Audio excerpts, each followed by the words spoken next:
Long ago, during the Ice Age, the world was a frozen wonderland. Snow blanketed the ground, and towering glaciers sparkled in the sunlight. Herds of animals roamed the icy plains, and among them was a family of woolly mammoths. These gentle giants, with their thick fur and long, curved tusks, were well suited to the cold. At the heart of the herd was a young mammoth named Milo. Milo was curious and full of energy. Unlike the older mammoths who spent their days grazing and resting, Milo was always exploring, playing, and dreaming of adventures. His best friend was Tasha, a lively saber-toothed cat cub with sleek fur and sharp teeth that hadn't yet grown to their full size. Despite being from different species, Milo and Tasha shared a bond of curiosity and a love for fun. One frosty morning, as the sun rose over the tundra, Milo and Tasha were playing near a frozen river. They slid on the ice, their laughter echoing through the air. Suddenly, Tasha's ears perked up. "Did you hear that?" she asked, her whiskers twitching.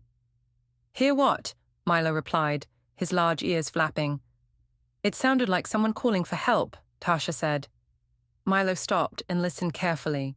Faintly, through the wind, they heard a voice. "Help, please, someone help." Without hesitation, Milo and Tasha followed the sound. They trudged through the snow, their footprints leaving trails behind them. As they climbed a small hill, they saw a young ground sloth named Sam stuck in a deep snowdrift. His long arms flailed helplessly as he tried to free himself. "Hang on, Sam," Milo called. "We're coming." Milo used his strong trunk to scoop away the snow, while Tasha helped by digging with her paws. After a few moments of effort, Sam was free. "Thank you," Sam said, shivering. "I thought I'd be stuck there forever."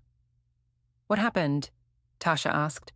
"I was looking for food when I wandered too far from my family," Sam explained. "Then I got caught in the snow." "Don't worry," Milo said. "We'll help you find your family."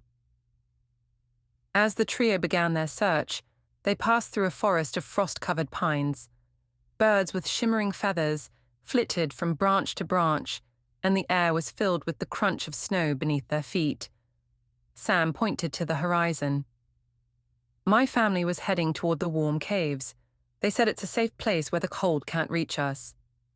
"The warm caves?" Milo said, his eyes wide. "That's far away. Are you sure you want to go there?" "I have to find my family," Sam said determinedly. "Then let's go together," Tasha said. "It'll be an adventure." The three friends set off toward the warm caves, their breath visible in the chilly air. Along the way, they encountered a herd of musk oxen grazing on frozen grass. One of the oxen, a grumpy old bull named Gus, blocked their path. "Where do you think you're going?" Gus asked, his deep voice rumbling like thunder. "We're heading to the warm caves," Milo explained. "Have you seen any ground sloths nearby?" Gus snorted. "I saw a group of sloths passing by yesterday. They were heading in that direction, but you'll never make it through the ice gorge. It's too dangerous for little ones like you." "We're not afraid," Tasha said, her tail swishing. "You should be," Gus warned. "The ice gorge is full of slippery paths and hidden crevices. One wrong step and you could fall."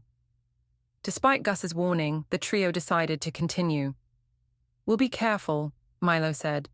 When they reached the ice gorge, they saw what Gus had meant. The gorge was a vast canyon with jagged ice walls and narrow trails that twisted and turned. Snowflakes swirled in the air, making it hard to see. "Stick close together," Milo said, leading the way. They carefully navigated the slippery paths, using Milo's trunk to steady themselves when needed. At one point, Tasha slipped, but Milo quickly caught her with his trunk. "Thanks, Milo," Tasha said, her heart racing. "Don't mention it," Milo replied with a smile. As they neared the end of the gorge, they heard a loud roar. A massive cave bear appeared, its fur matted and its eyes fierce. "This is my territory," the bear growled. "Leave now, or face my wrath." "We don't want to fight," Milo said, trying to sound brave. "We're just passing through."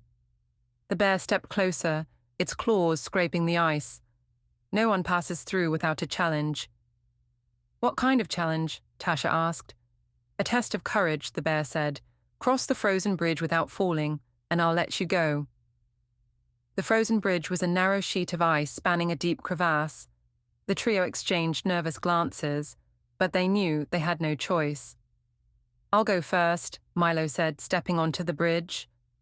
The ice creaked under his weight, but Milo moved slowly and carefully. One by one, his friends followed. Despite a few slips, they made it across safely. You've proven your courage, the bear said with a nod. You may pass. Beyond the gorge, the landscape began to change. The air grew warmer, and patches of grass peeked through the snow. They knew they were getting closer to the warm caves. Suddenly, they heard voices calling Sam's name. Over a hill, they saw a group of ground sloths gathered near a steaming hot spring.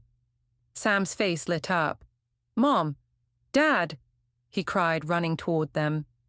Sam's parents embraced him, their eyes filled with relief. "We were so worried about you," his mother said. "I made new friends who helped me," Sam said, introducing Milo and Tasha. Sam's father smiled. "Thank you for bringing our son back to us. You're welcome to stay with us in the warm caves." The trio entered the caves, which were warm and cozy, with walls that glowed faintly in the dim light. The ground sloths shared their food and told stories of their journey. As the sun set, Milo, Tasha, and Sam sat together at the entrance of the cave, looking out at the stars. "Today was the best adventure ever," Milo said. "And we couldn't have done it without each other," Tasha added. Sam nodded. "You're the best friends anyone could ask for." The three friends knew that no matter what challenges lay ahead, they would face them together. And in the heart of the Ice Age, their friendship became a legend that would be remembered for generations.